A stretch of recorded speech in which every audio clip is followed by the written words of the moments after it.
In a dark world, a voice echoes in the distance. A delicate hand reaches out to the table. The girl sighs, saying that misfortune had arrived, wondering how she could stop that bad omen. She watches him fight against different opponents, wondering with each fight what would happen, if in any of them he would come to perish, whether by the venomous fangs of his spider or by some other weapon in his possession. Despite following the man in the suit, she still couldn't properly read his destiny. The yokai laughs in euphoria upon discovering that the hangway had gained another ally. The lioness had been born in the land of dandelion flowers. This lioness would be a great ally, but perhaps could be stopped by a tiger. Many variables existed. Even without the lion, she still had other cards up her sleeve that she could use, but there was still a fear that all of them might become allies of that man in the suit. Since she couldn't clearly see that human's future, she grew increasingly curious. Her vision of him disappeared, and she laments that she could no longer watch him from afar. It didn't matter, because in the end, luck and misfortune always walk together after all. Even if those omens were destined for him, if she didn't ignore them, they would all turn into the flowers that paved his path. A frightened boy finds himself in a situation he will have to face, even if it is difficult. He and a girl are face to face with a giant wolf that looks more like a final boss. The wolf stares at them fiercely, growling loudly. In that moment, he thinks about how unfair that situation is. The white-haired girl sighs and understands that she will have to face the monster. She steps forward when the wolf prepares to attack with its power, accepting that reality. In a hospital, someone screams in disbelief. A man is outraged after learning that the insurance would no longer cover the procedure. The receptionist explains that with the new rules, the treatment his sister undergoes could only continue with payment or through private health insurance. He cannot believe what he is hearing. She shows him what the cost of the treatment would be without the insurance plan. The man goes into shock at how many zeros there were after the number 5. In the office, the doctor explains that without the injections, the guy's sister would develop paralysis in the lower part of her body. He arrives at his sister's room thinking that her life now depends on what he can afford to pay. His sister shows concern because the doctor had told her about the costs. To avoid worrying his sister, the protagonist claims that everything is fine and that he had gotten a new job. She stretches relieved, trying to lighten the situation. She says that she will dedicate herself a lot to her studies. Her brother is happy to hear that, but is still worried about the money, thinking that if at least their parents were alive, everything would be fine. At a well-known bank in the city center, he tries to get a loan, but is rejected. The protagonist is completely defeated by that rejection. He thinks and thinks, trying to find a way out of it. Anguished, he ends up crumpling his document, throwing his wallet at the wall out of sheer rage. The object falls and a kitten approaches mewing. In his head, all he can think about is how to get more money. Puzzled by what was happening and reflecting on what he could do, he clenches his fists, going over his options. Knowing that his credit score at the banks was low, desperate knowing that he needed to get the money somehow, he grabs his hair. Defeated, the protagonist whines about how much he needed it. He was completely feeling helpless, thinking about how Yejin, his sister, might never walk again without the treatment. He gets up, trying to encourage himself. That couldn't be the end of the line. When trying to retrieve his documents, the kitten attacks him angrily. With the cat hanging from his arm, he notices something different. Among the papers in his wallet, he finds a business card. Wondering what that could be, he reads the card. On the card, it was written that if someone needed a job with a hefty salary, they just had to get in touch because they were hiring. Finding it all very suspicious, he wonders what kind of job it would be. Concluding that he wasn't that desperate yet, the protagonist pretends that nothing happened. But even so, he decides to take the business card back just in case he needs it. In a building in the middle of the city, the light in his apartment is still on despite the hour. At home and fresh out of the shower, his phone starts vibrating in his pocket. Several automatic debit notifications from his account start popping up. He curries after seeing the messages. He couldn't afford the luxury of choosing what he was going to do. There was only one option left. Even though he found it all very suspicious, he picks up his phone and dials the number written on the business card. A female voice starts sounding on the phone, talking about good triumphing over evil and doing the good deed every day. If it were me, I would have hung up already, but the protagonist says hello and silence reigns on the line. She asks if he really dialed the right number, and he gets super confused. Yes, he had called the right number. There was no way he had gotten it wrong. The most unexpected thing happens because the voice seems surprised that someone actually called her, making it all even weirder. Out of nowhere, she starts saying that the next job would be at Wanak Municipal Hospital and that he had to be there in half an hour. Since the time was short, she says that if he couldn't make it, she would hang up the call instantly, and he says he's going. Even I couldn't believe it when he accepted. Dressed in the dress code that the mysterious voice demanded, he arrives at the designated place. Looking at his phone, he realizes that he hadn't even asked what kind of job it was, already thinking of a way to escape in case it was something too crazy. He is trapped in his own thoughts about the bills when someone approaches. She calls him by name and Lee Dojin turns toward her. He is stunned by the woman in front of him, almost forgetting how to pronounce his own name. The white-haired girl was a true beauty, perfect from head to toe, with a very eye-catching figure. She approaches him and the world seems to change. He didn't know how to describe it, but after seeing her, he immediately knew he could trust that woman. It seemed that at least it wouldn't be an illegal job. He he thought as she introduced herself. He was still shocked by her beauty. But for some reason, while looking at her, he also felt an irrational fear, as if he were drowning in a deep sea. When he came out of the initial shock, he ended up feeling awkward because he realized that this angel on Earth was standing very close. She stared at him skeptically, looking deep into his eyes. Lee Dujin started sweating cold with that oppressive stare, wondering if this was a new type of job interview. She turned away satisfied and asked him to follow her. Finally, he decided to ask where they were going and what kind of job it was, and she replied that they were heading to the funeral area. When they arrived, they saw a grieving couple arguing. But it wasn't a couple at all because the man said he was a friend of the girl's deceased father and had come to offer his condolences. He touched her with clearly inappropriate intentions, talking about how he used to adore her when she was a child. The girl reacts, demanding that he take his hands off her. Observing what was happening, the white-haired goddess tells Lee Dujin to get ready. He questions her because he wasn't understanding, but she ignores him and simply pauses to take a sip of what I think was sake. Even though it wasn't anything major, he is shaken by that act and looks away. The old man keeps insisting that this wasn't the proper way to treat a friend of the deceased,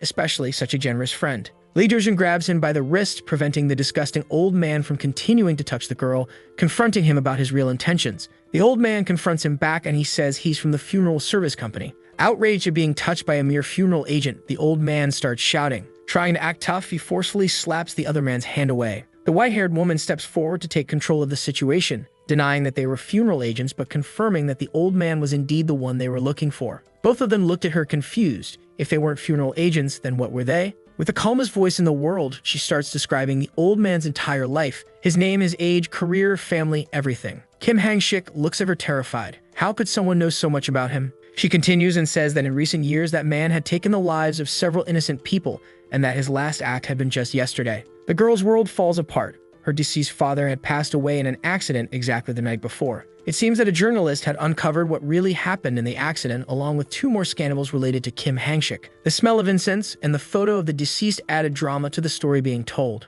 Apparently, her so-called close friend had been hit by a speeding car that didn't even stop to help. The old man laughs ironically, saying it seems some little brat had hired an investigator. He tries to brag, talking about the important contacts and officials he had on his phone and what he could do with just one call. Without fear, she looks deep into his eyes and proclaims that the karma of Kim Hang-shik was ready. Committing sins and continuing to repeat them for his 60 years of life, he had hurt more people than he should have. For trash like him, one last chance had arrived, and she demands that he repent at this very moment. Scoffing at what was being said, he responds that he won't repent for anything and feels sorry for those charlatans. He calls his secretary to schedule a golf game, completely ignoring their presence. Suddenly, a reverberation is heard and the world shifts slightly. She says that their job would start now, and Lee Dujin is surprised. Pointing at the old man, she says they should stop him. In the blink of an eye, Kim Hang-shik falls to the ground, and everyone is shocked. In desperation, Lee Dujin rushes toward the fallen man, trying to wake him up. Calmly, she says that actually the guy on the ground wasn't really who they needed to stop, but rather the creature ahead,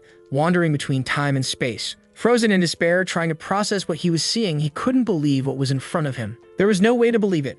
Out of desperation, he had thrown himself into a situation with no way back. With each step of the wolf, the floor creaked deeply and frighteningly. Its presence became more and more overwhelming as it approached. Lee Dujin trembled with the sheer terror he felt. With his eyes glowing and fur bristling, the wolf attacked. Now, as if they were trapped inside a domain expansion, they faced the wolf getting closer and closer. It seemed like darkness had taken over everything. A growl reverberated, warning that nothing but its prey should be there. Lee Dujin turns, saying they should get out of there as fast as possible. Out of nowhere, the girl in front of him disappears. She says that he shouldn't worry because they had actually entered the barrier. It was they who had disappeared from reality, not the girl. With calm steps, she explains that this was the monster's domain, explaining that this place is where monsters like that wolf dragged corrupt people like the old man to hunt them. The wolf begins its hunt as expected. It strikes the spot where they were, but the white-haired goddess was faster, keeping everyone safe. Quite roughly and without any care, she drops the 2 burdens on the ground. As if nothing had happened, she turns and explains that their job was to stop that hunt.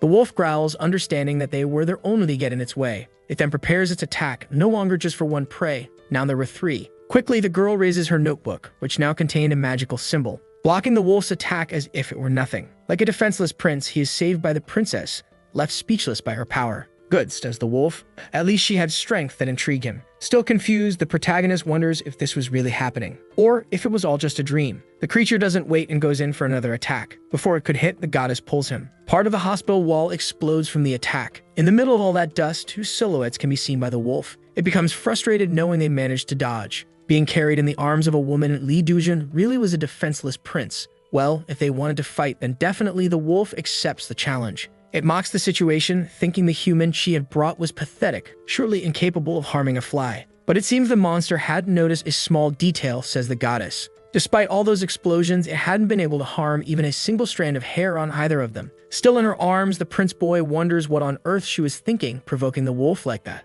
"Allow me to make a proposal," she says. "You fight against this human, and whoever gets hurt first retreats. Just a tiny scratch would be enough to decide the winner." The monster gets excited with the proposal. After all, a mere human wouldn't be able to hurt it. So it waits until Li Dujin is ready to fight it. Desperate for his life, he starts coming up with excuses not to fight, but his current work partner insists that there's nothing to worry about. She puts him back on the ground. Ignoring the fact that he's nearly peeing himself from so much fear, she asks if he has any weapon he knows how to use. Why would he know how to use a weapon if until now he was just a student, he questions. Well, if he was a dedicated student, at least a bow and arrow he should know how to use, says the goddess, not backing down. He definitely didn't know how to use a bow and arrow. The two start debating what kind of weapon he could use while the wolf waits like an NPC. She couldn't believe he really didn't know how to use any weapon, and pretty boy gets embarrassed for being a total zero when it came to that. The goddess stares at him like he's the most pathetic guy she's ever met in her life. With his honor wounded, he tries to explain himself. And like a soldier ready to sacrifice his life for his country, he says that there is a weapon he knows how to use. Just like with a dog, she then orders him to kneel. She starts an almost sacred prayer, asking for the weapon to be created according to what he imagines. To finish the process, she leans in and gives him a kiss on the forehead. "Oh boy, I think our protagonist just fell in love. May your weapon be created according to your desires," she says, looking deep into his eyes. Still in a trance, processing what had just happened, he simply nods. But soon he freezes, snapping back to reality. He couldn't afford to get all flustered at a time like that. From waiting so long, the wolf even takes a little nap. However, when it feels the magic, it knows the preparations are ready, and it starts getting ready for battle. The monster comments on how the human might be weak, but recognizes the strength of his spirit since he no longer shows fear of the battle. Different from before, now he was focused, trying to imagine the weapon he would use. Without waiting another minute, the wolf attacks. And as if by instinct, Li Dujin starts creating his weapon. He studied 3D modeling during college. Being able to visualize and design things virtually was a piece of cake. In fact, he had worked a lot with that before. Closing his eyes, he focuses on the creation. Would those years of studying finally be useful for something? The weapon starts forming amid a blue glow. He can feel something heavy in his hands. At the last second, the object materializes. Without thinking, he points it straight at the wolf and activates the equipment, hitting the monster's paw. Shells fall to the ground as the shots are fired, and their sound fills the entire barrier. The monster is confused by the unknown object. How could a human hurt it like that? Backing away as much as it could, it tries to dodge the bullets. Everything had gone exactly as she had planned. Our boy had finally regained his honor, no longer a helpless prince. Thoughtful, the wolf realizes it had forgotten that humans were capable of sin, but also of punishment. Despite the scare, the monster ends up finding it all very interesting. As agreed before, they had managed to hurt it, so it would withdraw for now. But before leaving, it makes a point of introducing itself, saying it was Bamsiori, one of the 6 fangs that had been given a name. In response, Li Dujin introduces himself as well. The monster repeats his name as if savoring it. Surely it would make a point to remember every letter of our boy's name. The barrier dissipates and everything returns to normal. Li Dujin breathes a sigh of relief that everything worked out in the end. He looks around, realizing that everything that had been broken had returned to normal. "Congratulations," says the goddess, approaching. The danger had finally passed, so they could relax. A snap of fingers is heard, and as if by magic, the weapon in his hand disappears. His phone vibrates, indicating a new message. It seems a payment had been deposited into his account. The goddess tries to explain more to him about the job, but he says it's okay. He'd only come there as a freelancer. He had no intention of continuing to work with something so dangerous. Soon, he was already getting ready to leave. She asked him to wait a second because she wanted to tell him something. When he hears that inside the envelope there is the same amount of money that had been deposited into his account, he freezes. Affectionately, she asks him to also accept that envelope. Since it wasn't a bonus or anything and he really needed it, he accepts. If he changed his mind and wanted to work with her again, he just had to open the envelope, and that was it. She would find him wherever he was, throwing in a bit of her charm. The goddess says she hopes he doesn't take too long because she wants to see him again. A car accident happens in the middle of the city. 3 victims are unconscious inside the burning car. One of them calls out the names of the 2 siblings, Yujin and Yijin. Still dreaming of the previous scene, Dujin calls out for his parents.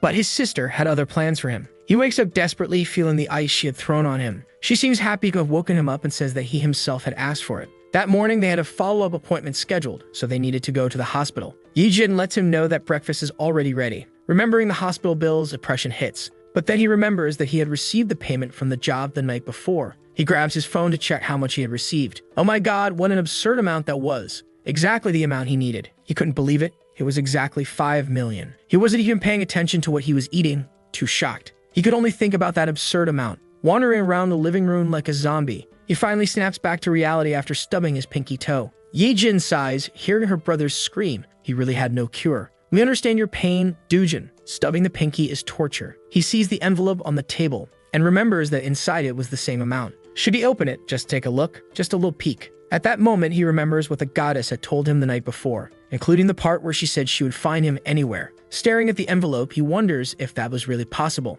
The saying that curiosity killed the cat had never felt so real. The voice of the goddess reverberated inside the room. Frozen in place, he hears the voice coming from behind him and slowly turns around. There is a lump under his blanket. He grabs it and lifts it, only to come face to face with the goddess lying right there in his bed. I wouldn't have reacted like that, but who am I to judge? Scared, our protagonist asks since when she was there. Suddenly, he hears his sister's voice asking if everything's okay. Realizing she was about to enter the room, he thinks about acting as fast as possible. But I think the tactic he chose wasn't one of the best. Ye-jin looks at him incredulously, trying to understand what her crazy brother was trying to do. He complains about knocking on the door while being in a highly suspicious position. In response, she pretends to knock on the door and insists on talking to him. She says she heard a woman's voice coming from his room, and awkwardly, he says it was from a video on his phone. She looks at him, seeing the perfect opportunity to tease him. Poor brother, so lonely and without a girlfriend despite his age. Desperate enough to do this even during the day. After leaving the room, she says she's going to the convenience store so he can have some time alone.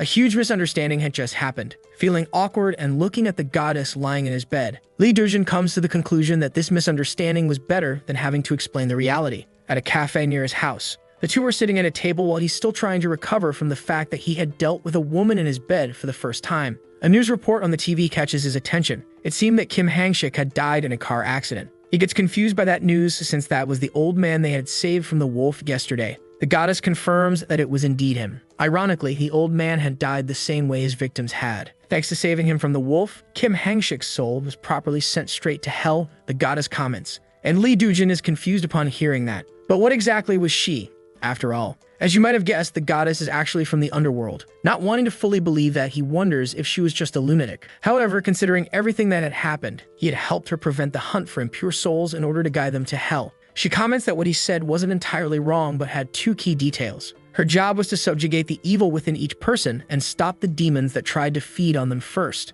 That part about guiding souls wasn't her job. It was about protecting them so they could follow their path. So in summary, they would have to protect human souls from those demons like the wolf from before. Those monsters are the only beings that weren't born with the universe. They were born from the sin of humanity. Everything that doesn't belong to the creation of the universe. That came from the scum of the human soul. Those who live beyond the boundary of life. Supreme predators of all evil beings. We call them Makduji. The birds were singing and sounds of explosions echoed through the forest. A half-wolf man seemed to be training his skills. Bamsuri appeared to be completely focused and absorbed in his training. Satisfied with the last strike he had delivered, he ends his training. Someone laughs loudly from the top of a tree. The invincible wolf lost the fight to a mere human, he mocks. His little tail moves curiously. Who would have thought that such a handsome furry, who could be an idol, would show up? He keeps teasing, saying that his training methods are outdated, and the wolf threatens him in response. Wow, who would have thought that Bamsuri's senpai would be so sensitive, he continues. He jumps down from the branch, asking how he ended up losing the fight during the hunt.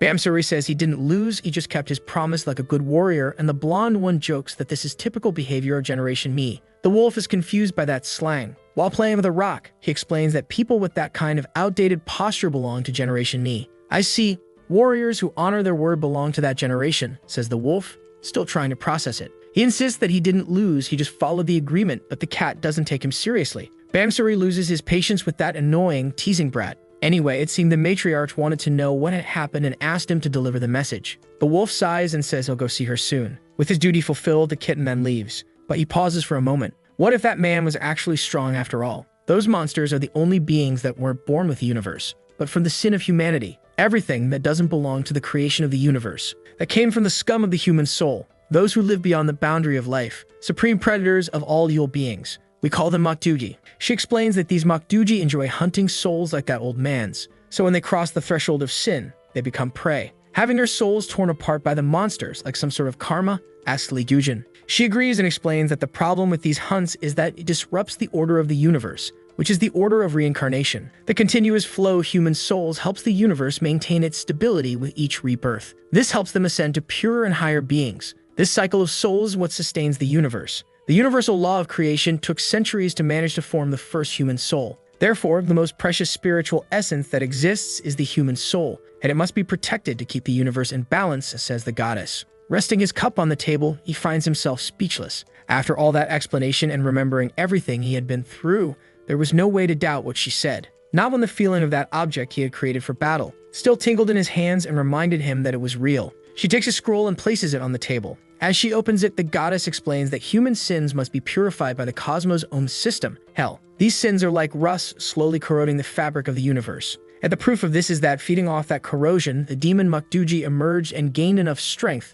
to challenge the universe. If they failed to send those corrupted souls to hell, their sins would accumulate, which would lead to the cataclysm of the entire universe. But even understanding all that about defending souls to save the universe, our protagonist couldn't afford to worry about the universe's future without even knowing if he could pay next month's bills. While he had listened to her story and explanations and not knowing how else he could help, he decides to leave. He stands up but ends up reconsidering his decision to ask one question. If she was really a goddess, why did she need a human to fight by her side and stop those monsters? Of course, you could handle common demons, evil spirits, and the like. But the Makduji, being born from human sins, could only be defeated by the human soul, their natural enemy and the pure power of life itself. Because of that, her divine powers don't work against these creatures, and for centuries, the gods have been joining forces with humans to defeat them. She extends her hand toward him and begs Li Dujin to work with her. After all, he had shown the power to be qualified for the job of Guardian of Souls. What man could resist seeing such a beautiful woman begging, and on top of that, holding his hand? But the pretty boy gets scared when he sees his sister passing in front of the cafe. Why did she have to show up at that exact moment?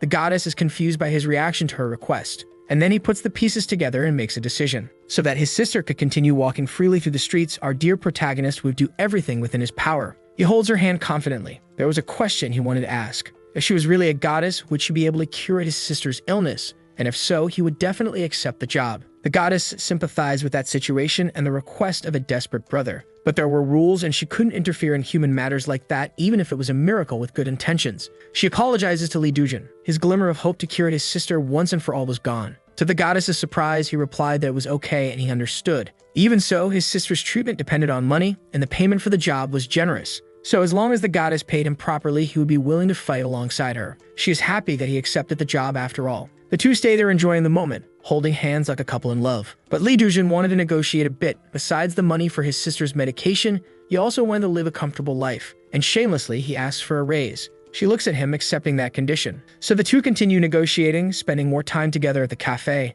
Night falls and Li Dujin is now at home. He had just finished making dinner, and he eats the rice, thinking about the conversation he had earlier. He opens his eyes and stares at his sister in front of him. She seemed focused on her studies while eating. Li Dujin tries to start a conversation with her, and apprehensively he asks if his sister also missed mom and dad. Yi Jin gets startled by the question out of nowhere. Closing her study book, she replies that it's okay, because he was filling the void that she felt from their father and mother. He wasn't expecting that kind of answer and ends up wondering when his little sister had matured so much emotionally. Either way, their parents really had nothing to worry about. He was doing his best to take care of his little sister. At the same time, she thinks that she was also doing everything she could to take care of her brother. Inside a shopping mall in the middle of the city, a young man searches for something on the CD and DVD shelf of the bookstore. He picks one of the DVDs from the shelf. Happy to have found it, he keeps humming. But the boy had no idea that he was being watched. A boy is happy to have found the DVD he wanted. Suddenly, a small creature calls him. He takes his hat off his head and covers the little creature, scolding it, saying it should be more careful because humans are afraid of mice.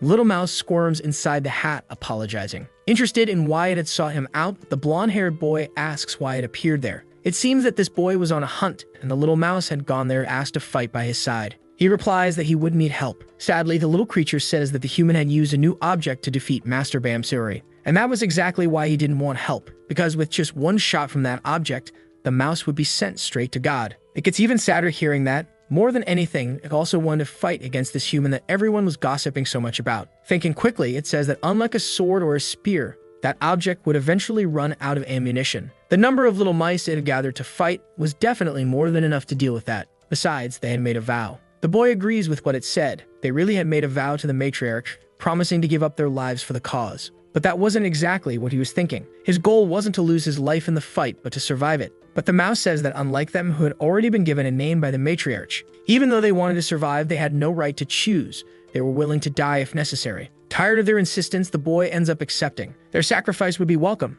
for the sake of salvation and the strengthening of the Makduji. He puts the hat back on his head with the mice inside and tells them to get ready for the fight, because the day of the hunt was coming. They started the first week of training. Lee Dujin was doing his best in the exercises, while the goddess was taking notes on his progress. "Stay strong, my boy. You're going to need to get strong as soon as possible." In that first week, he had gone from running 50 meters to 3 kilometers. The goddess accompanied him as if running that many times a day was nothing special. He asks if it was really necessary to run that many times a day to measure his stamina. She replies saying that she needed several samples based on his stamina. Only then could she create an efficient training plan for him. Asking him to trust her and keep following, the goddess keeps a steady pace in the run. The two keep running until sunset. In the second week of training, they went to the gym. He prepares the bars with the weights and takes a deep breath. Shaking like a leaf, he lifts it and gives his best to keep holding it. Like a true weakling, he puts the weight back on the ground, exhausted from the effort. In response, the goddess praises him, saying he did well and should already add a bit more weight to the bar. Lee Dujin was completely defeated. In the third week, they went for a more intense training that involved endurance.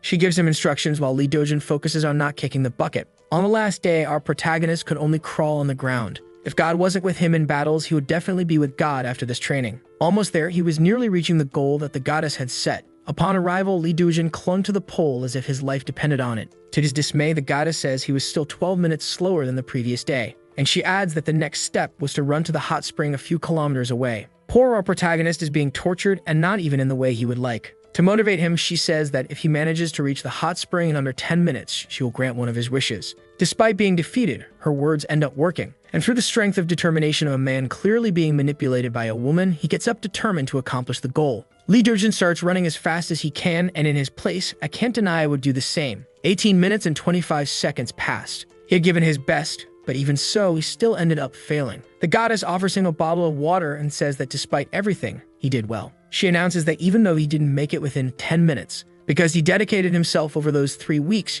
she finally had enough samples for them to begin the real training. Without giving the boy a single break, she suggests they start the specific training that very day. Trying to bring his soul back into his body, Lee Dujin listens to the goddess's explanation. She says that the power of creation he's going to use depends on his life force. He questions what that means, and she says that in her world, this force is known as Bak. But before starting, she had to measure how much Bak he had at the moment. She burns an amulet that was in her hands and casts a spell for a magical barrier to be formed. Gradually, the barrier begins to grow and starts surrounding the area around them until it completely covers the area of the hot spring. Now they could finally start training back. From that moment on, Lee Dujin would stop being just an ordinary human and become a guardian of souls. If he wanted to survive the battles, he would have to pay close attention to the teachings from that point forward. Inside a library, a girl screams in frustration. While watching the two through a screen, she complains about how her plans with Chasa had been ruined because of him. It seems that Chasa is the name of our goddess, and this girl definitely likes her a lot. She keeps complaining about how much he improved during the training and how much that irritates her. Chasa turns toward the screen in her direction and asks Sorang to start measuring Lee Dujin's Bak. She starts activating the system while still mentally complaining about our protagonist. He kneels in front of Chasa just like he did the last time. She asks that just like he did with the rifle, now she wants him to create a small metallic cube. Lee Dujin remembers the feeling he had that day and tries to create a cube as she asked. Keep it the same size, but try to increase the weight of the cube, she says. Gradually, the cube starts sinking into the ground according to its weight. She asks him to keep increasing the weight until she tells him to stop. A clap can be heard. Chasa asks Sorang to send her the measurement data. A ball in the shape of a kitten appears from the magic circle. It floats over to Lee Dujin, who is still kneeling, and with a small thread, it connects to him. He asks what that is, and Chasa replies that it is a way to measure Beck, nothing he needs to worry about. A number appears on the screen of Sorang's panel. She says that it's above 90, and since the average is around 100, they could finish the measurement there. But Chasa disagrees and says that he is definitely capable of increasing it even more, and asks to be notified when he gets close to 180. Sorang is shocked by Chasa's request. Meanwhile, Lee Dujin remains focused on increasing the weight of the cube. Chasa asks if he is feeling any fatigue or physical discomfort, and he replies that he feels normal, nothing strange. Focused, Chasa says that the experiment will not cause him any physical harm. Upon hearing that, he breathes a sigh of relief because since he was using his vital force, he thought he might faint or something like that. Since there was no physical harm, it should be fine. But Chasa scolds him, saying that just because using Bak doesn't cause physical harm, doesn't mean it's not dangerous. Meanwhile, in her office, Sorang is surprised by the numbers on her screen. Normally, humans reach at most 130 in Bake, but he was already reaching 153. Back at the training ground, Chasa remembers a detail and warns that when his Bak is reaching the limit, Lee Dujin will experience a small nosebleed. And she says that he must remember exactly the sensation he feels here during training, because in battle that will be the only warning he gets before his Bake runs out. He asks what would happen if he continued using back anyway, and she explains that from that point on, he would be using his very soul instead. If that happens, every unit of power he uses would reduce his lifespan. Since there is no physical warning, his life ends up being reduced without him feeling it,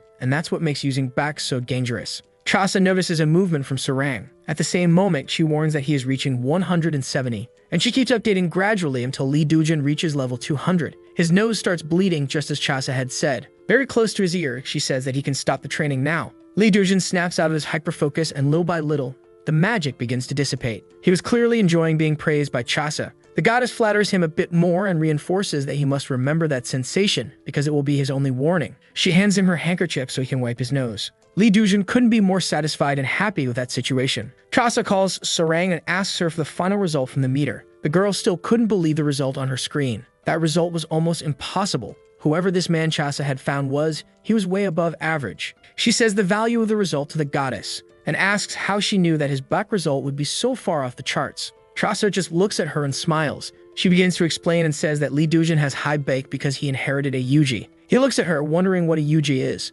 Chasa asks if, on the day of his parents' death, either of them had made a request to him. At that moment, he ends up remembering. On the day of the accident, his father asked him to take care of his sister. He tells this to Chasa, still feeling nostalgic, and she says that when someone is dying and makes a desperate request to someone, and that person accepts it, the back of the person who made the request passes to the person who accepted it wholeheartedly, and that is what's called inheriting the Yuji. Lee Dujin reaches his hand out to the cube he had created. That power was the back that his mother and father had passed on. The goddess kneels in front of him. Taking care of inherited back is not something easy to do. That result confirms how dedicated he has been to that request. Surely Lee Dujin's parents trusted in his ability. Shaken by Chasa's beauty and by what she had said, he quickly stands up. He needed to cool his head as soon as possible. He didn't want her to see him crying. Filling a small container with cold water, he throws it on himself to calm down. The goddess watches him without understanding why he did that. Now soaking wet, Lee Dujin is freezing to death. He approaches Chasa, apologizing for the abrupt act. She smiles, finding him cute,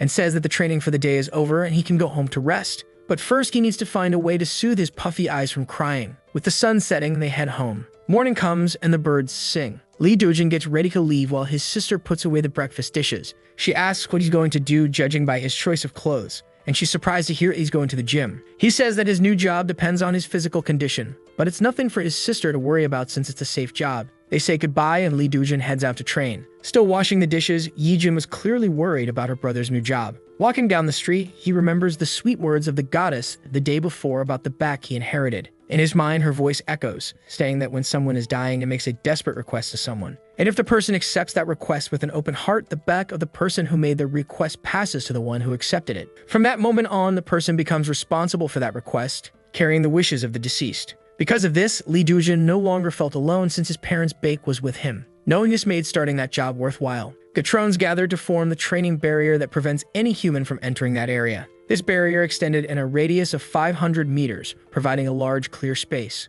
One of the Gatrones scans Lee Dujin. He stares back at the Gatrone. From the command tower, Sarang complains at him and asks him to stay still because she's measuring his physical condition. He stays still, and she continues the evaluation. Lee Dujin was confused by that voice. He knew he had heard it before, but he had no idea it was Sarang speaking. Chasa appeared wearing completely different clothes than usual, with a new hairstyle, saying she already wanted to start the training. He says he's nervous because, although he had fought that wolf before, he had no idea how to really fight monsters. In response, she asks him not to worry about that, because she wasn't going to make him fight monsters right away. Today, Lee Dujin would face a small being. As soon as he sees it, he remembers that it was the kitten from the day when everything started. Chasa confirms that they really had met before. That kitten's name was Damsel Pio, and in the underworld, it was the spirit responsible for making criminals who try to hide their true desires tell the truth. Because if Damsel Pio bites you, you end up telling the truth whether you want to or not. Lee Dujin is shocked at how that cute little creature could bite someone, and Chasa says he couldn't bite ordinary people. In fact, no demon, god, or even Mokdodi could harm normal humans because normally bake serves as a protective barrier. Of course, there are exceptions.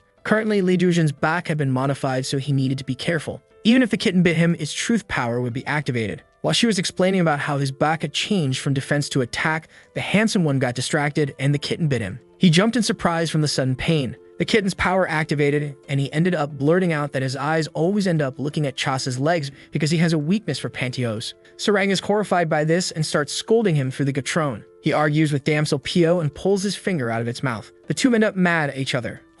"So you mean you have a weakness for pantyhose?" says Chasa. Trying to fake memory loss, he asks when that subject came up. In response, Sarang says it's better if he just pretends to have forgotten. She turns to Damsel Pio and tells the spirit to bite him until Lee Dujin is covered in bite marks. The kitten starts focusing. Hoping that what Sarang said was just a joke, everyone watches as the spirit prepares. Chasa says that this was the training for the day to prepare him for real combat. Maktuji usually attack in their human form instead of their beast form, but they would start with Damsel Pio, who wasn't that dangerous. The two stare each other down like an old Western duel and charge at each other. As he approached the cat, Lee Dujin shouted that a cat is just a cat after all. He felt that a lot of his secrets ended up being exposed in this battle. Said and done, Lee Dujin ended up completely scratched and bitten. Kasa scolds both of them, saying she hadn't finished the explanation yet, and Sarang laughs at him, saying he rushed in too eagerly. She calms the kitten in her arms, and says that Lee Dujin wasn't get used to fighting, so we should go easier on him. She sets it back on the ground and begins the preparations for the battle. Chasa explains again how the barrier works and about the Catron,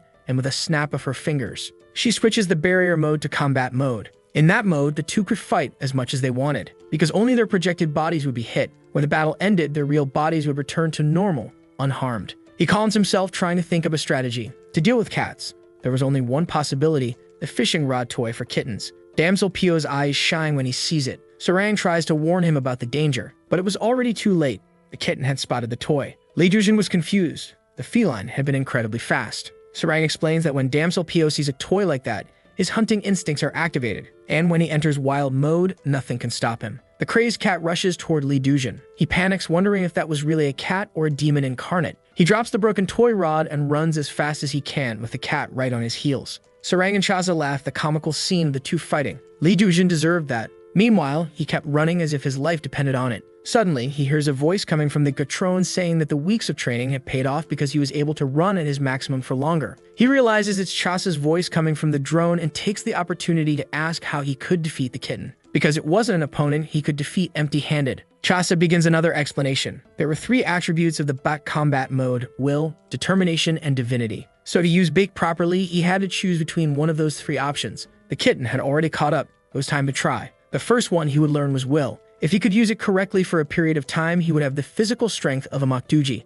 This includes agility and reflexes on par with his opponent. He asks if this will-based ability was something he could already use, and Chasa replies no. Lee Dujin begs her to just teach him how to win. The details and theory he could learn later. The kitten's meow turned deeper, and right after, an attack was fired in his direction. Damsel Pio was thirsty for a good fight. He's shocked by the fact that the cat shot a laser from its mouth, and she replies that it was a spirit that hunts demons after all. Chasa says that if he starts using the second attribute, which is determination, he would be able to shoot lasers just like Damsel Pio. And in addition, he would be able to control other elements like fire and even telekinesis. Damsel Pio prepares and gives a small demonstration of firepower so that Lee Dujin could understand. His soul leaves his body when he sees the water evaporate in seconds. Chasa's voice can be heard again, and to his sadness, she says that the determination attribute also requires many years of training. Lee Dujin begs her to organize all this theory into a book for him later. Right now, he just wants to know how to defeat the cat that shoots lasers from its mouth. Chasa apologizes for the delay. It was the first time she was teaching someone about combat.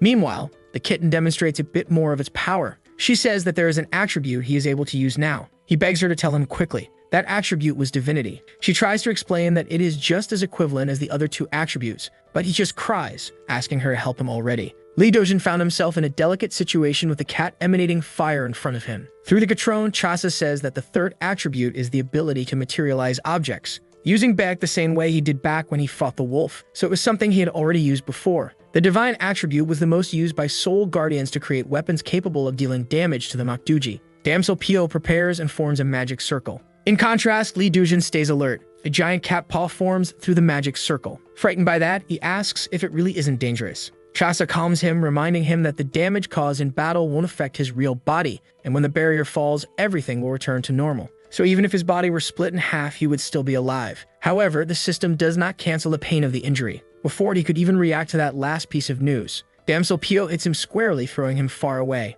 Even though he was unharmed, the pain really felt real, just as Chasa had said. He hears another attack meow from the cat. A new attack was coming his way. Lee Dujin couldn't keep running forever. He had to find a way to defend himself. He formed an iron shield that reflected Damsel Pio's attack. The impact had been strong, but he managed to hold it. One of the Catrons approaches him. Sarang admits that he didn't do badly, and Chasa praises him, happy with the result. Even without using defense techniques, he managed to repel the attack by materializing an iron shield. The divine attribute, depending on how it was used, could even replace the other two attributes. He starts imagining a more functional way to use the shield. Done, now defending himself was no longer a problem. Trying to focus, he starts materializing other objects. Now it was his turn to fight back. As they observe the fight between the two, Sarang asks what kind of reaction could be generated through that combination of shield and weapon. Just having reached that combination on his own had already made the training worthwhile, yet she still questions Lee Dojin's capability. Chasa replies that until now, all the Soul Guardians who came before him had only managed to materialize simple weapons like swords and spears.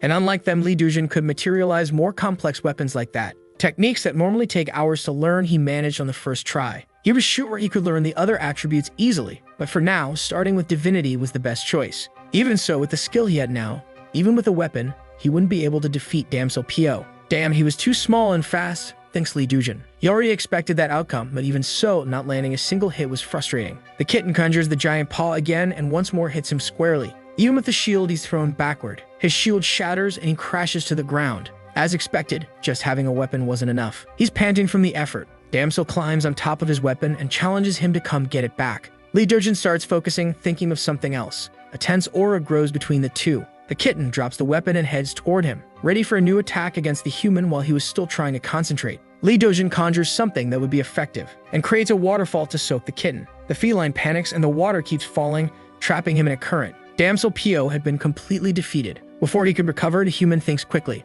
Now relieved, he celebrates with the kitten now trapped in an iron cage. Sarang is in disbelief that he had just managed to create water. Creating that huge amount of material with no defined form usually takes much more training time. He had only manifested Bake as an object twice that day. How was he able to create water? Chasa says that maybe within the scope of the divine attribute and because of the amount of Bake he has, his creation capacity goes beyond what is normally possible. They sit on a bench to relax after training. The result of everything had been excellent. The goddess didn't expect that he would manage to defeat Damsel in such a naive way. They say cats who like water are so rare it takes 3 generations to meet one, he says, a little embarrassed. No matter how special the kitten is, it will still respond to its nature. Well, even though it's early, Chasa ends the training for the day and gives Lee Dojin homework for the next 3 days. She hands him a book and says that during those days, she would like him to study the structure of those weapons to make it easier when materializing them. The main weapons were already marked in the book. He opens the book and sees that everything is very well detailed. To finish, she says that the back he used during training would be fully recovered after a day of rest. He finds it funny because all of that felt a bit like the games he used to play. Chasa also asks him to be prepared because there was a person whose Beck was about to be corrupted. She asks Sarang to play the video with the person's face. The image of a woman appears and the voice from the Gatron says that one more minor offense and the woman would become a target for the Makduji. Lee Dojin looks at Chasa and asks what that meant. Then she confirms that soon they would probably enter battle together. Meanwhile, in a large company downtown, Jin he analyzes the photos of some boys, disappointed with the lack of beauty in all of them. There was one in particular who caught her attention, but if she messed with him, she might get into trouble. She chooses 2 who, at least, were worth the effort. She makes a call to someone named Manager Kim, and asks him to call boys number 3 and 8 to the club that night. But it seemed like their debut was the next day, so they couldn't. Still, she insists because their debut had nothing to do with her fun. The manager kept refusing, which annoyed her enough to threaten the boys' debut success since her company was responsible for the show. Jin he hangs up the phone angrily. Those idiots were really getting on her nerves. She grabs her bag ready to leave and demands that her secretary call the car and inform the club that she was heading there. Fiddling with her bag, she checks if she had enough for the night and is pleased to see that it would be more than enough. Meanwhile, outside the building, a Makduji observes her. Who would have thought that woman's back would already be so low? By his calculations, by the next morning, she would be completely drained.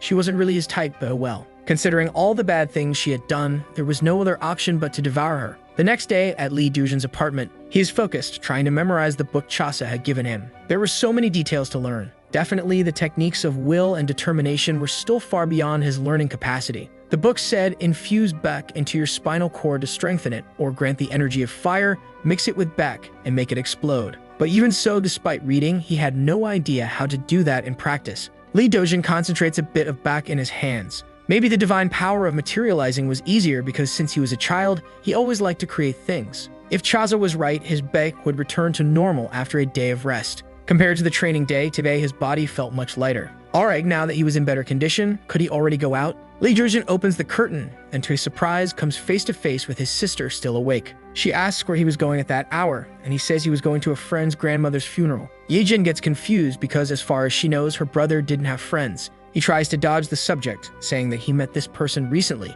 and that his name was Damsel Pio. Anyway, he would be back home soon, he says while quickly fleeing from his sister. Keeping secrets from her was really difficult. She watches him leave while thinking that Damsel was actually a pretty cute name for a person. Inside a huge building, Lee Dojin and Chasa are sitting in the lobby. She asks him to calm down a bit, but he was clearly very nervous. It wasn't like it was his first time fighting a Makduji, but sometimes ignorance is bliss, and now he knew all the details. Chasa announces that the target would be arriving soon. Like a good ordinary person, he tries to distract himself by reading the magazine in his hands, but he ends up noticing a detail while flipping through it. A piece of clothing that seems simple in the magazine cost more than his monthly expenses. But wait, it seemed like he had seen that outfit before. The clothes Chasa was wearing were exactly the same as the ones in the magazine in his hands. Out of curiosity, he asks how she gets those clothes, and the goddess says that her secretary makes the clothes for her according to the fashion of that era. He remembers the different voice he heard from the Gatron, and Chasa confirms, saying that voice belonged to her secretary, Sorang. It seemed that Sorang was quite interested in fashion and inspired by the magazine she subscribed to produced Chasa's clothes.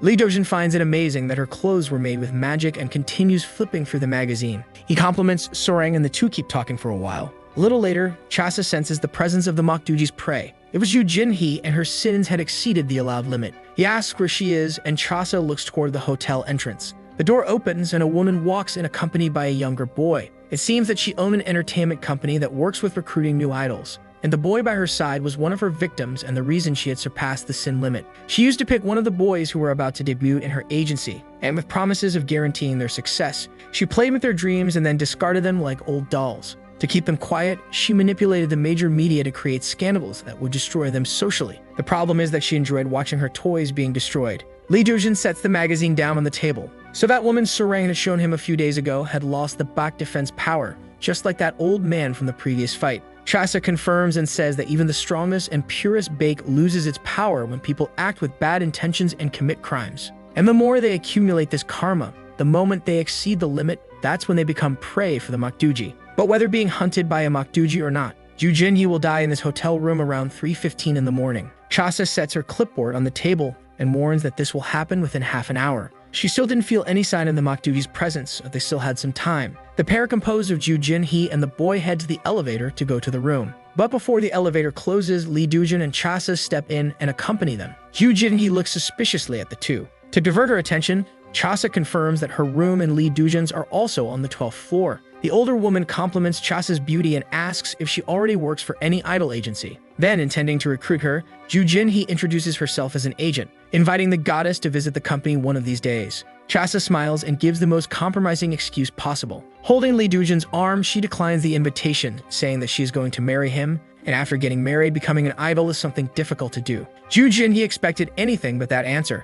It was truly a shame. Even though it was a lie, the handsome one was clearly shaken by what Chasa had said. He wasn't prepared for that blow. Meanwhile, Yu Jinhee turns to the boy and says he should stop smoking and take better care of his skin because soon he would have a commercial to shoot. Upon hearing which company it was for, he becomes suspicious because a commercial had just been released with another boy she used to date. As soon as he says that, her aura changes and Yu Jinhee lets slip that soon that boy they were talking about would be exposed for being addicted to gambling. The boy comments that he didn't expect that from him, but surely she must know all the dirty secrets of the people who work for her. Lee Dojin feels uneasy hearing that, so that's how she rotated her victims. The two pairs arrive at the 12th floor and walk toward their respective rooms. After they separate, he becomes curious. If she was going to die that night, how was that going to happen? She doesn't seem sick or like the type of person to take her own life, but even Chasa says she doesn't know what the cause will be. No one can control the future, and even though we know what time a person's life ends, we don't know exactly how it will happen. Lee Dojin asks if it could be some kind of accident in the hotel,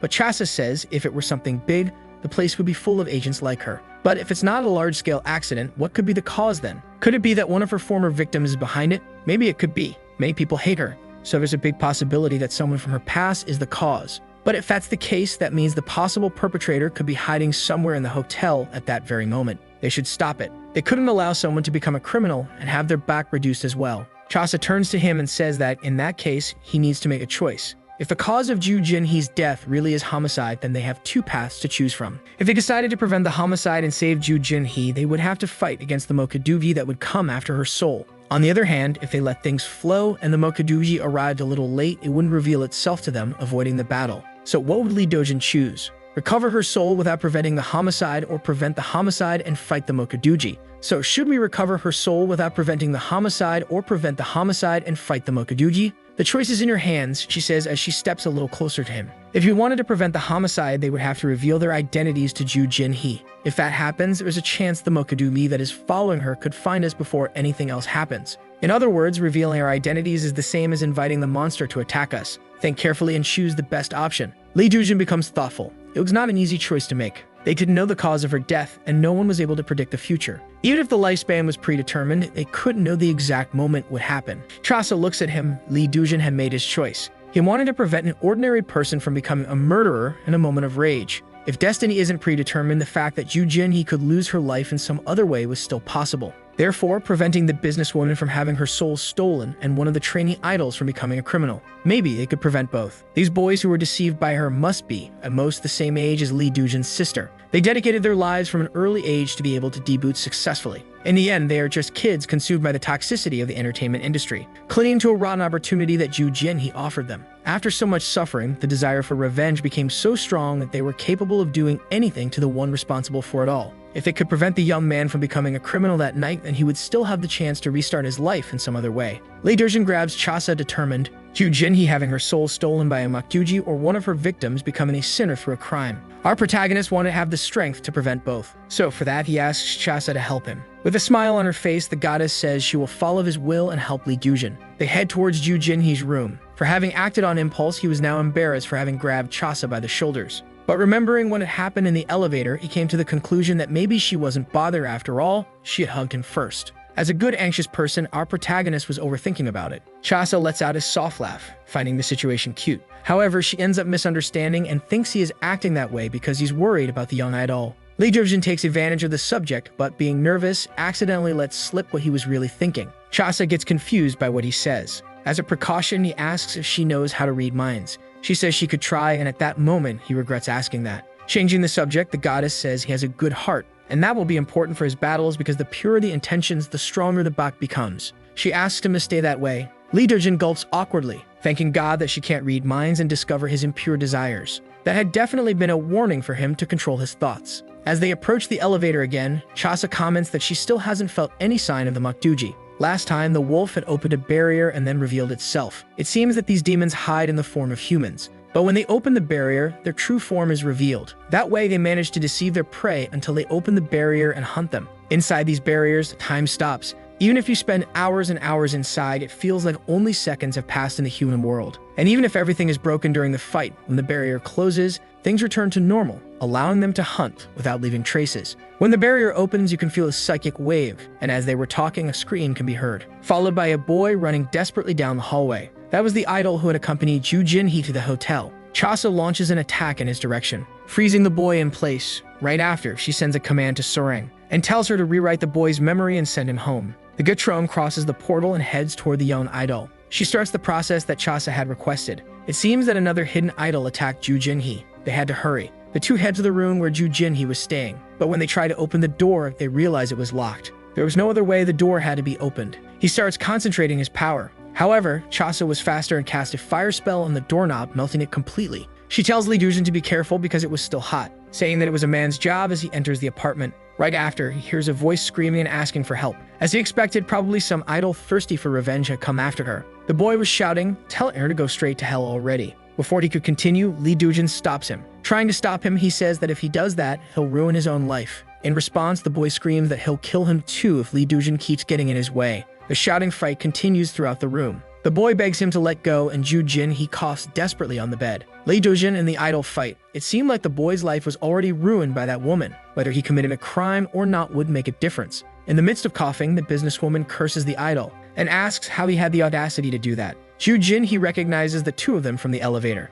Were they together with that lunatic? The boy starts screaming at her, talking about the fake news she spread about him being involved with drugs and how that ruined his career. In contrast, she keeps her cynicism and yells back that the drugs found in his car had nothing to do with her. The idol threatens, saying he will find a way to prove it was her. But Ju Jinhee was cunning and says that even if he found proof, no one would believe his words. Already stressed, Li Dujin tells her to stop provoking because acting like that would only make the situation worse. But she continues, saying how pathetic he was. After all, she was just a little supportive of someone who had no talent to debut on his own. Her arrogance stresses the idol even more. and unintentionally, in desperation to try to calm him down, Lee Dujin blurts out that her lifespan was ending anyway. The boy didn't need to become a criminal for that. The room fell completely silent. The two humans were clearly confused by what he said. Chasa acted quickly and cast a spell on the boy, putting him into a trance which scared Ju Jinhee. She starts asking what they had done to him and who they really were. Her desperation begins to grow. Lee Dujin and Chasa decide that it was time. They reveal themselves, saying they were there on behalf of the underworld. Things start getting even more confusing for Ju Jinhee, but soon she tries to find another way out. Ju Jinhee assumes they are from the prosecution, and from there she starts threatening them, saying she knows everyone in the Supreme Court and that with one call, she could have them prosecuted. However, Chasa wasn't worried about that because Ju Jinhee would be judged by the court down below. The businesswoman responds sarcastically, saying she could try, but it wouldn't work. However, things change when she sees the boy disappearing right before her eyes. That could only mean one thing. The Makduji's barrier had been opened. Chasa immediately takes a defensive stance in front of Ju Jinhee. She commands Lee Dujin to form a barrier in front of them, big enough for 3 people. Chasa warns that she feels the hunger for a soul coming from the direction of the window. Quickly, she pulls a paper from her clipboard and casts a spell on Ju Jinhee, telling her to stay quiet if she didn't want her soul stolen. The two prepare for the battle that's about to come. As a precaution, Chasa moves Ju Jinhee to another spot and Lee Dujin announces that the barrier is ready. Suddenly, he hears the sound of something hitting the shield and stands up to see. A knife was stuck there. Chasa warns him not to look over the shield. The fight was just beginning.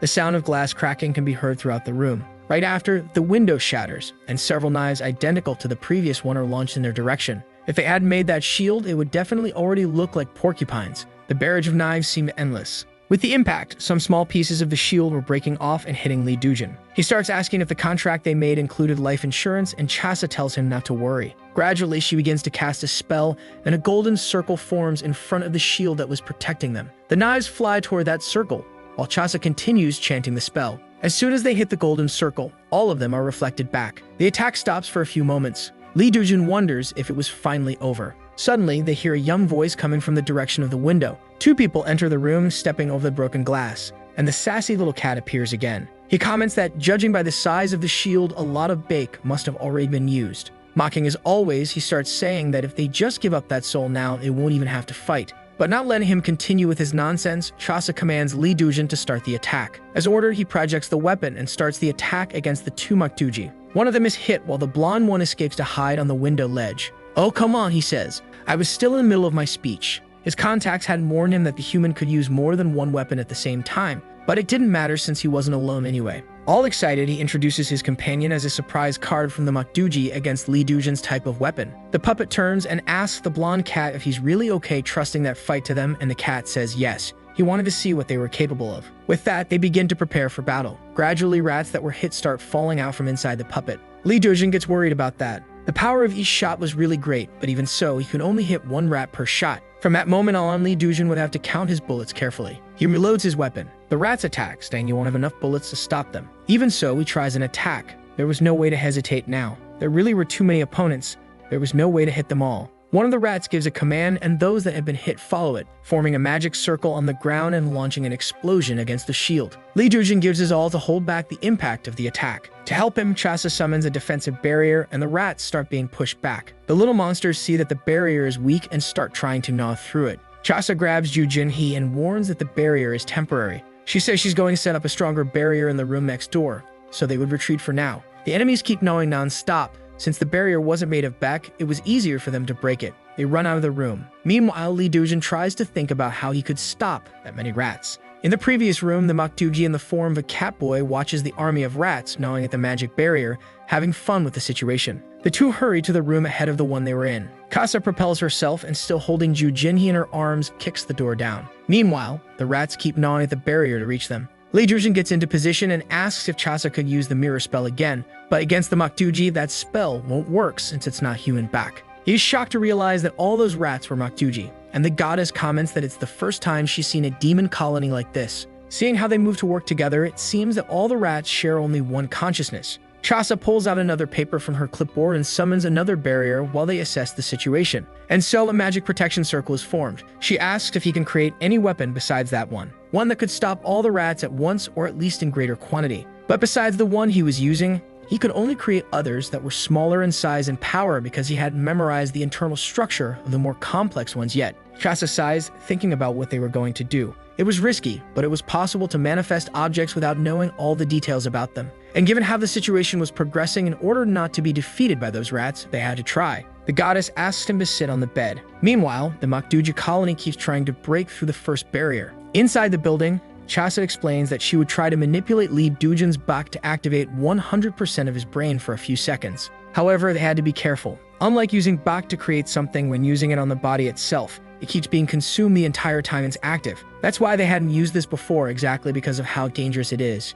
Even for someone like him, who had the back of 3 people inside him, the time limit for use was 5 minutes. Besides that, there was also the possibility that the process might not work. Lee Dujin smiles and tries to lighten the mood. But Chasa says it wasn't the time for jokes, and the little rats were still there firmly and steadily gnawing away. To start, Chasa instructs that he needed to have his mind at peace, with no negative thoughts, only good and positive things. She asks him to think about the thing that would bring him the greatest happiness in the world, and while he imagines it, she would manipulate his back. The first thing he could think of was the happiness that comes from money, like a good capitalist. Then he thought about how that money would help him fully cure his sister. It seemed like everything was going well. Little by little, the activation level was rising. Lee Dujin remained focused on his thoughts. After his sister was cured, he wanted to live a peaceful life and have a family, imagining Chasa as his beautiful wife. Because of that thought, the levels seemed to be rising even faster. He wanted to have 2 children with her, a boy and a girl, maybe a cat and a dog as pets. The magic was working, and at a speed that shocked Chasa. Meanwhile, he kept imagining the happy family life he wanted to have with her. She gave a command and woke him from the beautiful dream he was having. It was time to fully activate his brain. But Lee Dujin was still in a trance. He saw the goddess in front of him as the sweet wife of his dreams, confusing reality. And his dreams remained vivid in his mind, with things between him and Chasa getting hotter and hotter. Excited by what he was thinking and how that idea made him happy, the activation level surpassed the expected limits. Back in the other room, the cat boy was watching the determination of the little rats and thinking about how strong the goddess really was. A simple barrier like that should have already fallen by the time they'd been gnawing, but anyway, it wasn't in fighting anyway. He keeps playing with one of his weapons and says he wanted to see how long they would hold out against the rat colony. Finally, the barrier seemed to start cracking and small holes began to form. Chasa was completely impressed with the result. Lee Dujin had managed to activate 100% of his brain with unexpected success. As if they had been waiting for that, the Makdui finally managed to break the first barrier and headed for the second. To break the second barrier faster, they activated a spell that sacrificed 3 little rats in the process. A fireball was activated and hit Chasa's magic circle. Cracks formed, and the leader of the colony commanded them to keep going. Soon a hole opened, and the cracks began to widen. But unexpectedly, something was thrown through the hole they had opened. Everyone became curious, looking at the object the hit Rab was holding. On it was written fragmentation grenade, and before they could react, it exploded. It wasn't possible. How had that little ball managed to hit like that? The boy observes and thinks that this was already the 3rd weapon his opponent had used. If this kept up, he would run out of bake faster than expected. Even though it was small and effective against the colony, he couldn't keep producing those grenades endlessly. In the meantime, the rat leader commands them to scatter. They were just small grenades.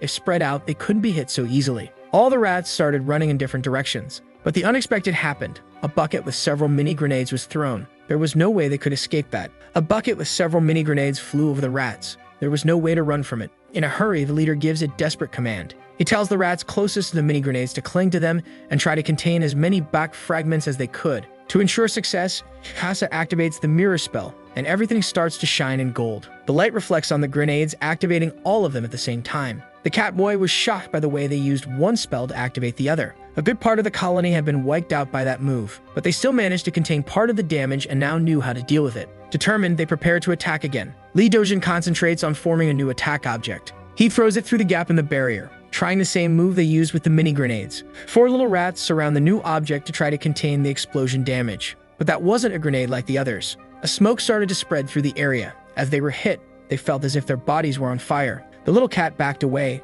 It seemed like the opponent had managed to control white fire and turn it into smoke. There was no spell that taught that. As far as Lee Dujin knew, he was only capable of controlling fire and iron. He had promised not to interfere in the battle, even if the rats lost. But he no longer had time to keep playing around. Chasa and Lee Dujin watched the smoke spread. They had to prepare for the final attack. She warns him that he doesn't have much bake left. He had to use it carefully from now on. In 100% activation mode, he starts preparing for the grand finale. Angry about being defeated like that, the leader gives another command, telling the rats to regroup. Those who were less affected by the fire should form a barricade to protect the ones who had been more damaged. The opponent's box should be about to run out. They just needed to hold on a little longer until the smoke reduced. But a purple glow started forming around them. Chasa's defensive barrier was used to trap them all together. She had already suspected they would regroup like that. If they were normal rats, they would have run away, but they had pride and wouldn't falter in the middle of a crisis. And with a leader capable of sacrificing his own companions for the final goal, that decision to regroup was obvious. The Makduvi had fallen into their trap, but they still didn't want to admit defeat. They could break that barrier in 3 seconds. But 3 seconds is too slow, replies Li Dujin. Holding a flamethrower, he says that just 1 second is enough. The rat leader looks at them in fear. Since it seemed like the battle was won, Chasa took him out of that mode. She reminds him that his buck is almost at the limit, so they had to be efficient. Li Dujin could feel that he had used too much of his power by activating 100% of his brain. And because of that, he had only managed to manifest 2 small tanks, which would last a maximum of 2 seconds of flame. But surely that attack would be definitive and the battle would end. But the Catboy decided to say hi, claiming the fight was getting a bit unfair. Chasa and Li Dujin weren't expecting him to interfere. He says that at first he wasn't going to interfere, but he changed his mind. The human needed to die here and now. The goddess acts quickly, defending Li Dujin from the attack. Amused, he threatens, saying that breaking a defensive barrier is nothing to him. After all, he practiced martial arts, so if she didn't want her pretty little face to get hurt, she better step aside. But Chasa doesn't get intimidated. She throws her clipboard on the floor and calls him to fight. She wanted to see how good he really was despite his childlike face. The cat gets furious when he hears that and starts his attack. In response, Chasa enters defense mode, managing to catch all the knives he throws, even the last one that was aimed at Li Dujin's head. He looks at her, recognizing her skills. After all, who really was that woman? My goodness, he really couldn't tell who was the princess and who was the warrior in that pair. And he complains, saying she could let 1 or 2 slip by. The goddess drops the weapons on the floor and says that in the department where she works, they are always understaffed, so every person is a big asset. He laughs when he hears that because in his apartment, they were also short on members. Even if they were useless like those rats, they were still precious. So for today, they would retreat. The leader struggles, saying he could still fight, but the cat tells them to shut up and accept defeat like the trash they are. Suddenly, they hear Ju Jinhee's voice. She had woken up and was a bit confused, wondering if she was still hallucinating. Li Dujin looks at her, alarmed. The old woman had chosen the worst possible time to wake up. The blonde boy sees an opportunity to fulfill the hunt's objective now that the prey had come out of the barrier on her own. He throws the rats in her direction and says that whoever manages to catch the soul will be blessed by the mother of the name. But without mercy, Chasa strikes her, pulling her out of the rat's reach and putting her back to sleep. However, since she had her back turned, the enemy saw the perfect timing to attack her, and several knives flew in her direction. So the video ends here. If you don't want to miss the next part, activate the notification bell, and see you next time on Tob's channel.